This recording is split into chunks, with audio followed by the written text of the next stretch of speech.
Olá, amigos. Eu sou Rosângela Fescher, tarefeira voluntária da UMEP. Sejam todos muito bem-vindos a mais uma série de palestras gravadas que a UMEP está disponibilizando todas as semanas. O tema desta noite será Sede Perfeitos, do capítulo 17, dos itens de 1 a 3, que será proferida pelo nosso irmão Márcio Mendes, tarefeiro em nossa casa, em várias atividades. Vamos dar a abertura de nossa palestra com a prece.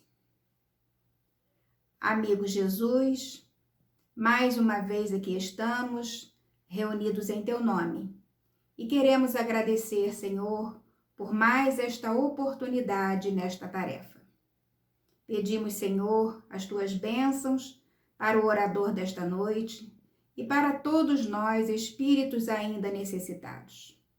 Assim, Jesus, te rogamos as bênçãos e te pedimos que possamos permanecer na sua presença, hoje e sempre. Que assim seja, graças a Deus. Vamos à palestra.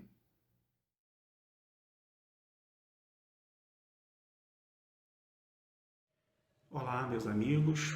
É um prazer estar aqui novamente com vocês, agora através dessa nova plataforma das nossas palestras pelo canal da UMEP no YouTube, e dando sequência à nossa última palestra, em que a nossa querida Daniela Frei falou sobre o capítulo 9, Bem-aventurados os brandos e pacíficos.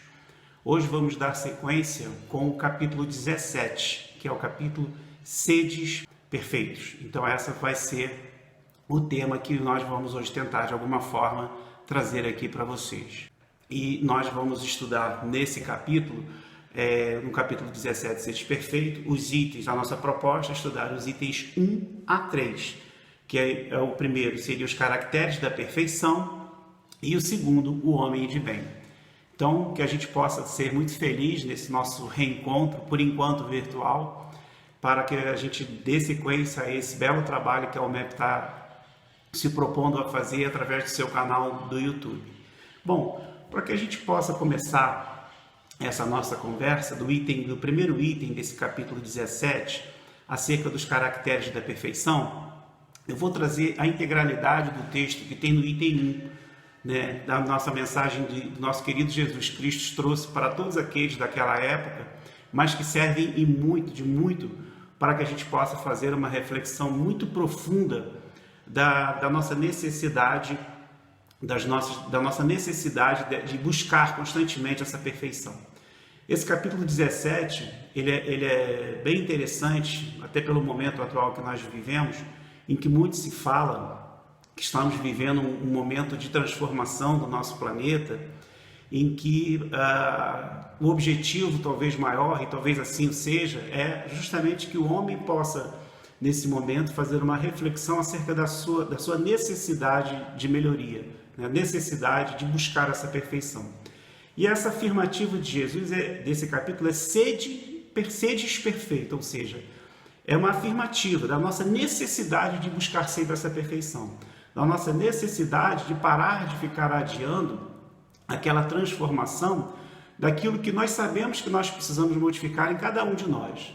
Então, para que a gente possa iniciar, eu vou ler esse primeiro item, que é dos caracteres da perfeição desse capítulo 17. O primeiro item disse assim o Cristo para os seus discípulos: amai os vossos inimigos, fazei bem ao que vos tem ódio, e orai pelos que vos perseguem e caluniam, para serdes filhos de vosso Pai que estás nos céus, o qual faz nascer o seu sol sobre os bons e maus, e vira chuva sobre justos e injustos.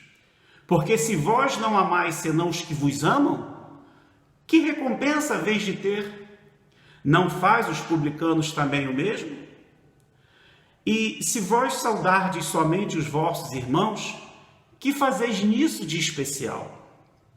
Não fazem também assim os gentios? E aí afirma Jesus: sede-vos logo perfeitos, como também vosso Pai Celestial é perfeito. Isso está no Evangelho de Mateus, versículo 44, 40 e 46 a 48. Então, alguns pontos são importantes desse primeiro item, né, dos caracteres, né, das características dessa perfeição, nessa mensagem que o Cristo trouxe. Ele fala sobre, primeiro ponto, amar os vossos inimigos. Ele fala também que seria indiferente, por que a gente só consegue amar aqueles que nos amam? E ele no final faz uma afirmativa: sedes perfeito como é perfeito o vosso Pai Celestial. E nós vamos iniciar essa nossa conversa, já entrando no item 2 do capítulo 17, justamente falando sobre essa afirmativa do Cristo. Se a gente for levar ao pé da letra essa afirmativa de que a gente tem que ser perfeito como é perfeito Deus nosso Pai, é uma afirmativa que pode causar uma certa controvérsia diante de tudo aquilo que nós sabemos, né, da existência de Deus, ou que pelo menos procuramos saber.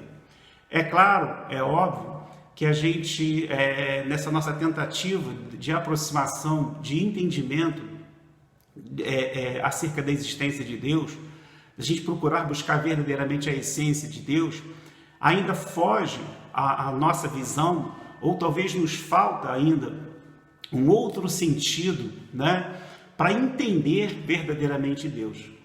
Conforme a gente for progredindo, conforme a gente for na nossa cadeia evolutiva, conseguindo se tornar um espírito melhor, a nossa visão e compreensão de Deus vai se tornar também melhor. Quando nós atingirmos, e todos nós vamos um dia sermos espíritos puros, nós vamos conseguir também entender verdadeiramente quem é Deus. Porque não é fácil entender, né, sobre Deus. É um assunto muito complexo, que às vezes foge da nossa compreensão. Mas essa afirmativa de que nós, Deus, seremos perfeitos como Deus, sabemos que não temos como ser perfeitos como o nosso Criador. Nós deixaríamos de ser criatura, né, para sermos deuses. Então, essa nossa perfeição jamais atingirá a perfeição de Deus. E é assim que no item 2 começa falando: perfeito como também vosso Pai Celestial é perfeito? Sabemos que não existe essa possibilidade. Agora, a gente tem que entender essa afirmação do Cristo dentro do contexto da época.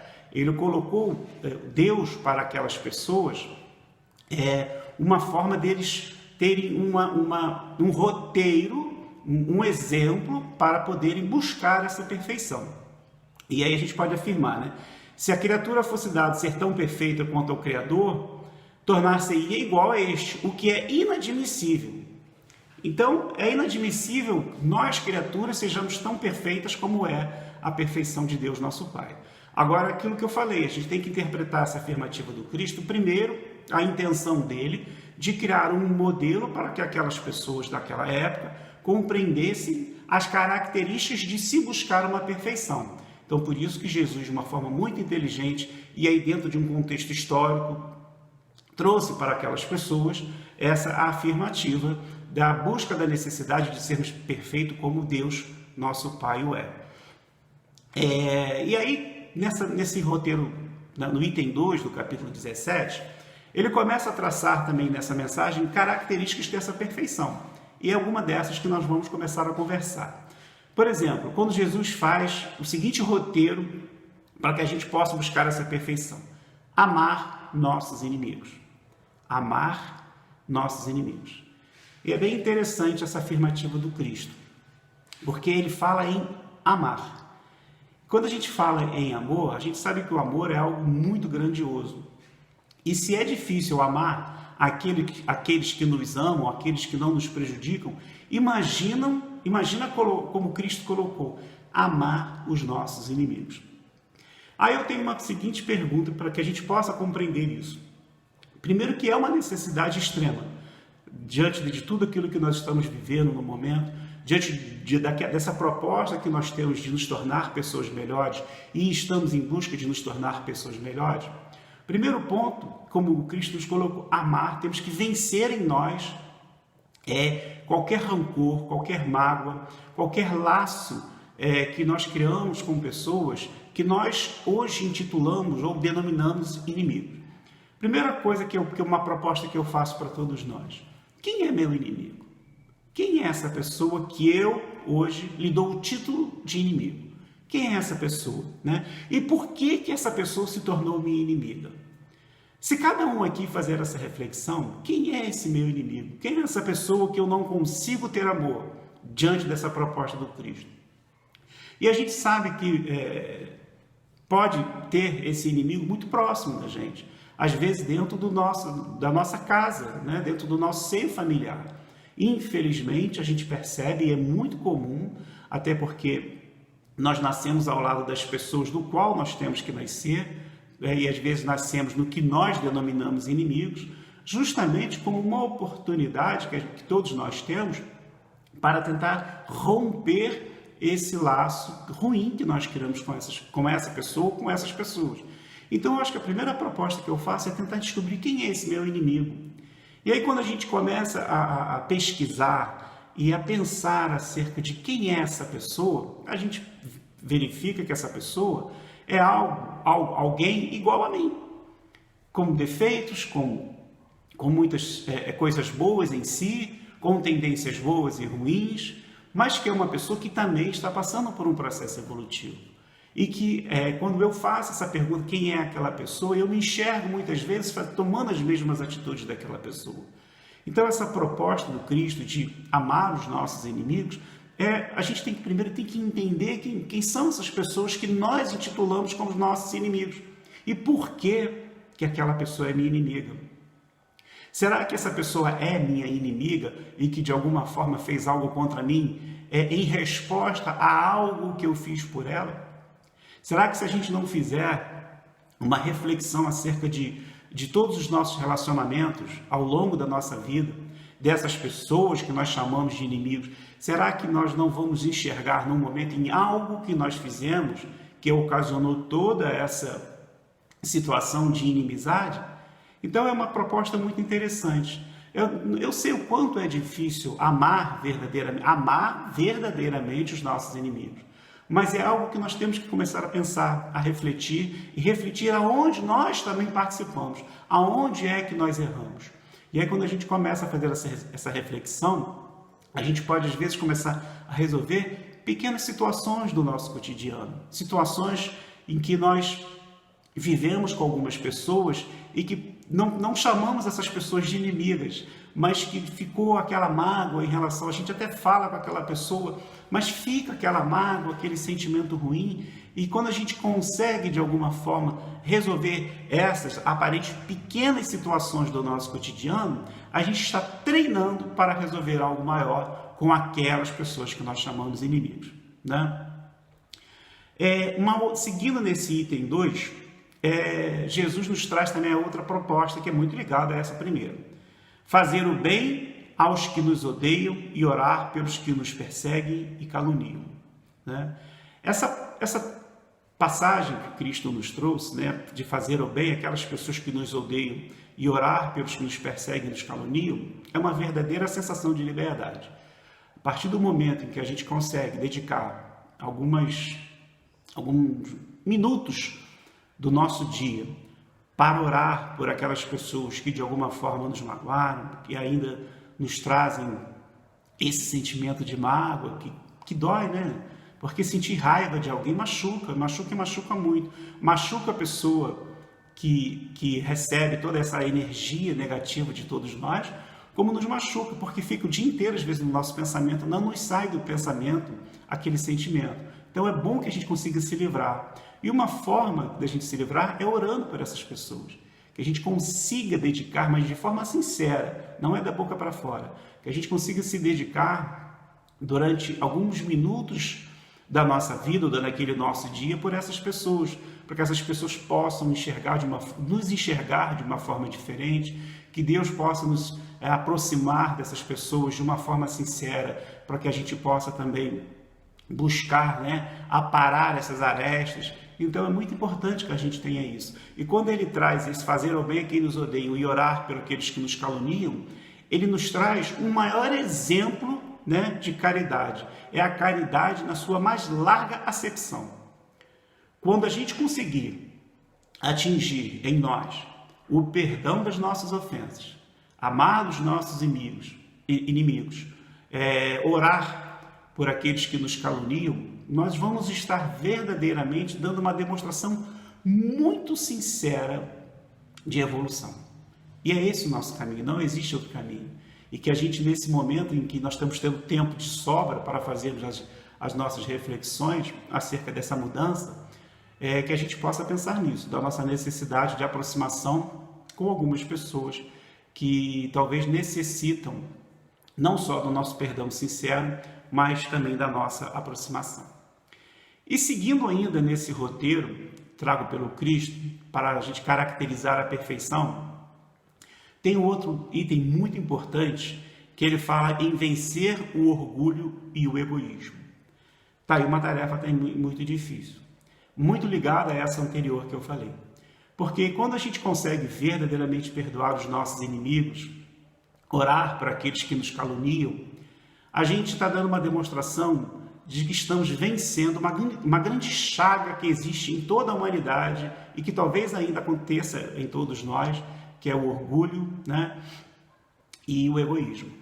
Nós somos extremamente egoístas, né? Nós buscamos os prazeres imediatos, nós buscamos situações sempre que nos favorecem, e nesse momento em que a gente está sendo chamado a fazer uma reflexão coletiva, será que nós estamos verdadeiramente fazendo uma reflexão coletiva?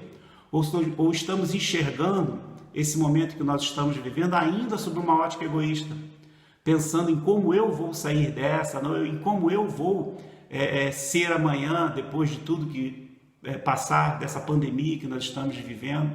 Será que mesmo nesse momento em que o Cristo nos clama por uma reflexão maior, nós estamos conseguindo pensar acerca de como podemos deixar de sermos egoístas, como podemos deixar de sermos orgulhosos? Não, Márcio, você está falando tão bacana sobre amar os inimigos, mas o orgulho não me deixa. É muito comum que esse orgulho ferido, né, que a gente chama de orgulho ferido, não nos permita amar ao próximo verdadeiramente e também amar os nossos inimigos. E aí a gente fala da boca para fora, né? Não, a gente se intitula espírita e aí fala, não, eu realmente vou perdoar, ele me fez algo ou ela me fez algo muito grave, eu vou perdoá-lo, mas que a justiça divina não venha a falhar em relação a essa pessoa. Então também isso é muito comum acontecer, não é? É muito comum que a gente não consiga vencer esse orgulho que tanto nos castiga e que é como se fosse uma bola de chumbo prendendo os nossos pés ao chão, que não nos permite evoluir, porque a gente verdadeiramente não consegue vencer esse orgulho e de uma forma sincera seguir essa proposta do Cristo, que é o amor de uma forma incondicional aos nossos amigos e também aos nossos inimigos. Então, vencer o orgulho, o nosso egoísmo, é uma tarefa para ontem, né, de todos nós. Ainda nesse item 2 do Evangelho, do capítulo 17 do Evangelho segundo o Espiritismo, nos traz que, ao contrário do que de deixarmos de sermos orgulhosos e egoístas, temos que desenvolver em nós a benevolência e a indulgência, né? Você conseguir desenvolver a benevolência e a indulgência é conseguir verdadeiramente vencer o orgulho e o egoísmo. E o que é benevolência dentro de um conceito? Do que seria benevolência? Benevolência é querer bem a todos semelhantes. É caridade. É amar a todos indistintamente. É quando a gente consegue amar a todos sem distinção. Distinção de cor, de raça, né? Distinção de credo, de todas as situações que às vezes, pelo nosso orgulho, nos fazem com que a gente se afaste de um determinado grupo de pessoas ou de alguma pessoa especificamente. Então, ser benevolente é querer amar a todos indistintamente. É quando a gente consegue verdadeiramente amar todos indistintamente, inclusive os nossos inimigos. Quando a gente podemos nos dizer que somos benevolentes, quando nós, de uma forma sincera, conseguimos amar os nossos inimigos. E também a outra característica, né, dessa perfeição, da gente conseguir enxergar essa perfeição em todos nós, é a indulgência. E o que é o conceito de indulgência? Caracteriza-se a indulgência pela compaixão que se demonstra pelo próximo e pelas suas imperfeições.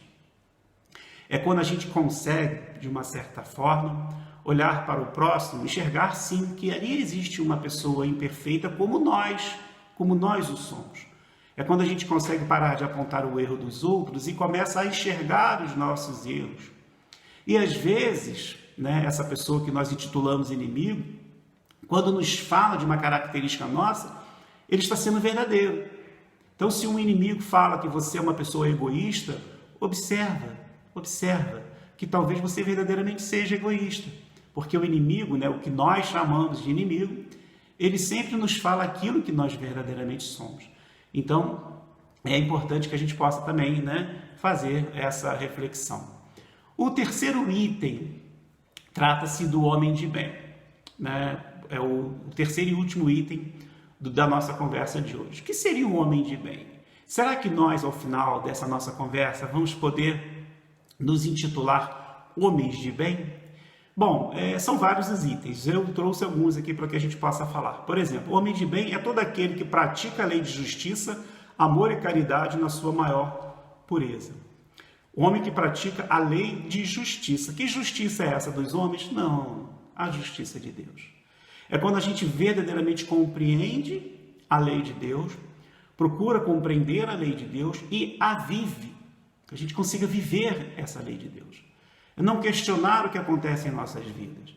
A gente, quando passa por um momento difícil como esse que nós estamos passando, é muito comum que a gente entenda que Deus está sendo injusto com toda a humanidade, que Deus está sendo justo comigo. A gente não compreende ainda essa lei de Deus.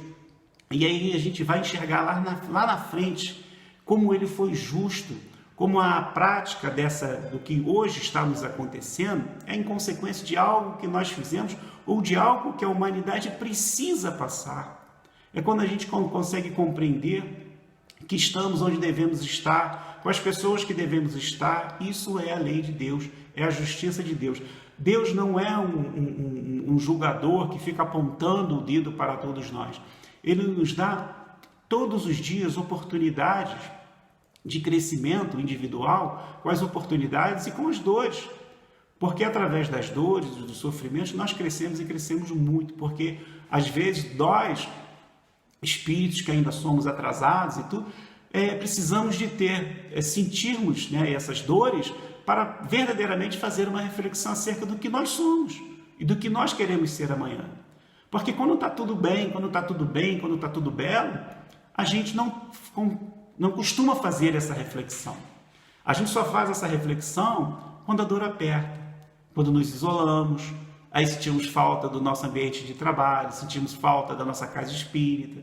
E aí quando estamos aqui, normalmente não damos valores que nós dávamos antes do que está nos acontecendo. Não é? Então temos que, acima de tudo, praticar a lei da justiça de Deus e confiar nessa justiça. O homem de bem, né, é também aquele que interroga a sua consciência sobre os seus próprios atos. Ao final do dia, né, que todos nós pudéssemos fazer essa interrogação, né? O que nós fizemos ao longo desse dia? Essa interrogação é muito importante para todos aqueles que querem não fazer no próximo dia aquilo que erramos no dia de hoje. Essa interrogação é muito saudável e salutar. É o que tem fé em Deus, é o que tem fé no futuro. Gente, o que nós estamos passando é muito difícil, mas Deus é Pai. Ele não vai nos desamparar. É ter fé, ter fé que esse futuro vai ser muito melhor do que nós estamos vivendo hoje. É ter fé de que o Márcio, de que muitos outros vão pensar de forma diferente do que pensavam quando aqui estavam antes da pandemia. É fé no futuro, fé em Deus. Isso são características de um homem de bem. Nada o abala. Nada o deixa cair, né? Ele sabe que quando ele está no fundo do poço, é lá que ele encontra água limpa, e aí ele segue em frente, acreditando em Deus, tendo fé nesse futuro. O homem de bem também tem como característica, ele sabe que todas essas vicissitudes, né, são provas e expiações, e aceita sem murmurar, né, sem reclamar. Temos que parar de reclamar das coisas que nos acontecem, né? E o homem de bem, ele também é aquele que faz o bem sem esperança e recompensa. É aquele que faz tudo pelo próximo sem querer ter nada em troca. Não é aquele que dá para que as pessoas vejam, né? Não é aquele que fica fazendo a caridade ao próximo de uma forma de ostentação. é a caridade sincera, é a vontade de querer ajudar, né? O homem de bem é aquele que tem como primeiro impulso, é um impulso natural, né? Pensar nos outros antes de pensar em si. É aquele que numa situação de perigo, ele pensa sempre em salvar as pessoas e não a si próprio. É esse impulso natural. Quando a gente já tiver esse impulso natural, o impulso natural de ajudar ao próximo sem pensar em nós mesmos, nós já vamos observar em nós uma característica do homem de bem. O homem de bem também é aquele que vê em todos seus irmãos, como eu falei há pouco, seja independente da sua opção sexual, da sua cor da pele, da sua religião.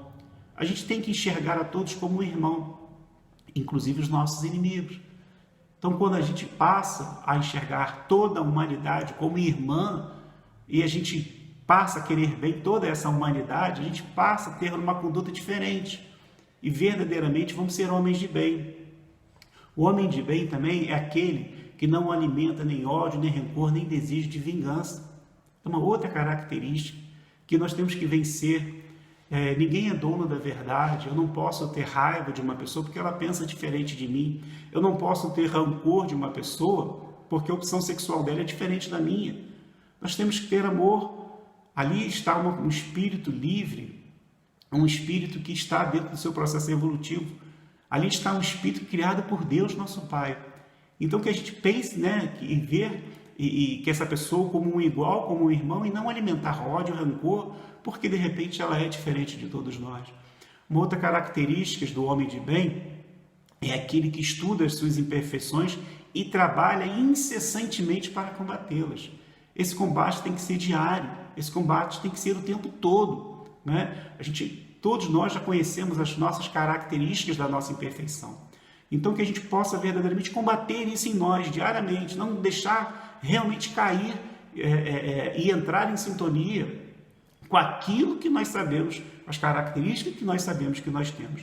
O homem de bem também é aquele que não se envaidece, né, diante da sua riqueza, das suas vantagens pessoais, do seu poder. É aquele que temporariamente, nós sabemos disso, atinge um cargo de chefia, atinge a riqueza. A todos esses que não se envaidecem e que fazem até o bom uso da riqueza, aquele que consegue promover empregos, aquele que consegue, mesmo sendo um chefe ou um líder, seja ele qual for, ele consegue verdadeiramente viver junto com essas pessoas sem tratá-las com indiferença, enxergar essas pessoas como irmãos, e temos muitos exemplos disso sim, né? Da mesma forma, o empregado encara no seu patrão uma pessoa que é um irmão, né? E uma pessoa que ele tem que verdadeiramente servir, mas servir porque ele tem uma contraprestação. E que aí a gente consegue criar laços, né, entre patrão e empregado tão saudáveis e tão salutares. Então que a gente também não se envaideça de algo ou algum cargo que nós hoje tenhamos. Que a gente possa verdadeiramente viver de uma forma mais branda, mais pacífica e sem se envaidecer. E ao final desse item 3, a espiritualidade nos traz no Evangelho a seguinte mensagem para a gente poder refletir. Tudo que nós falamos aqui do homem de bem, das características do homem de bem e do que nós podemos começar a pensar e refletir sobre como podemos ser, né, esse homem de bem, não encerra aí, né? E é o que ele fala no final desse item 3. Não ficam assim, nesse item 3, enumeradas todas as qualidades que distinguem o homem de bem, mas aquele que se esforça para possuir as que acabamos de mencionar, no caminho se acha que todas as demais conduz. Ou seja, nós vamos estar no caminho certo se nós não só enumerarmos essas inúmeras situações para nos tornarmos uma pessoa de bem, mas nós vamos estar no caminho certo quando a gente conseguir, já em cima de tudo isso que o Evangelho nos trouxe, fazer uma reflexão do que nós queremos para a nossa vida de amanhã.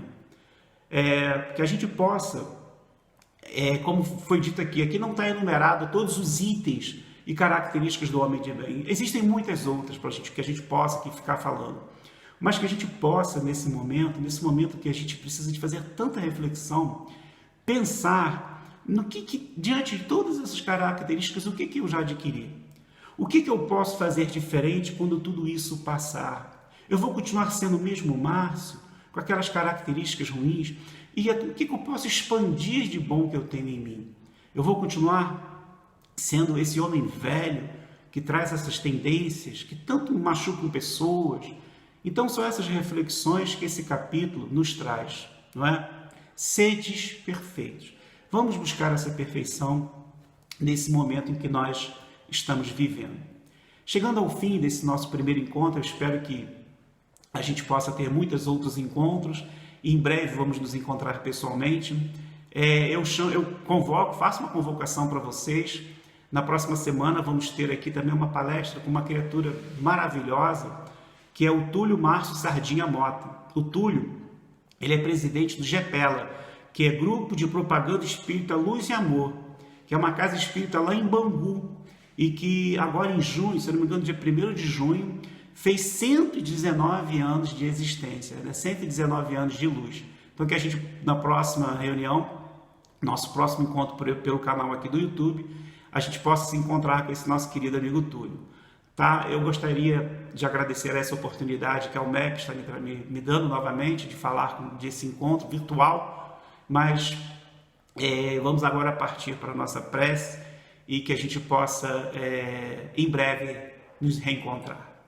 Então vamos agora fechar os nossos olhos, elevar o nosso pensamento a Deus, nosso Pai, e que, diante de tudo que falamos aqui, Senhor, das características da perfeição, possamos nesse momento, Senhor, refletir e tentar colocar em prática tudo aquilo que essa doutrina nos traz, não só traçando características da perfeição, mas características de como podemos e devemos nos transformar em um homem de bem.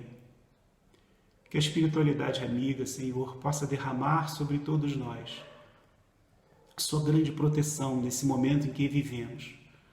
Que possamos, acima de tudo, ter discernimento para seguir em frente, acreditando, tendo fé em Deus, nosso Pai, tendo fé em Jesus Cristo, nosso irmão maior, para que possamos seguir em frente e que o nosso planeta, Senhor, passe por esse processo e que a gente não se permaneça sendo a mesma pessoa que sempre fomos.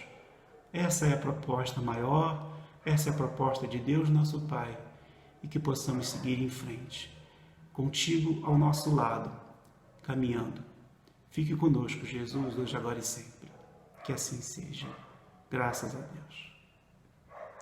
Muito obrigado, meus amigos. Até uma próxima vez.